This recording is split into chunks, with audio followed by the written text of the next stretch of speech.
Elevation. Aray. Low. Siguro lahat dito may pangarap.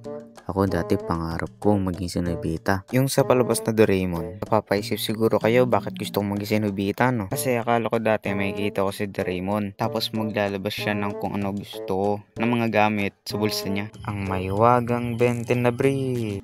Natatawa na lang ako kapag naalala ko yung pangarap ko na yun. Siyempre, nagbago na yung pangarap ko na yun simula nung nagkaedad ako. Yung pangarap ko talaga ay maging seaman. Yung sa barko ba? Wow, ang laki ng barko. Ako driver nito? Oo. Saan pwede magpag sa dagat? Niloloko mo ba ako?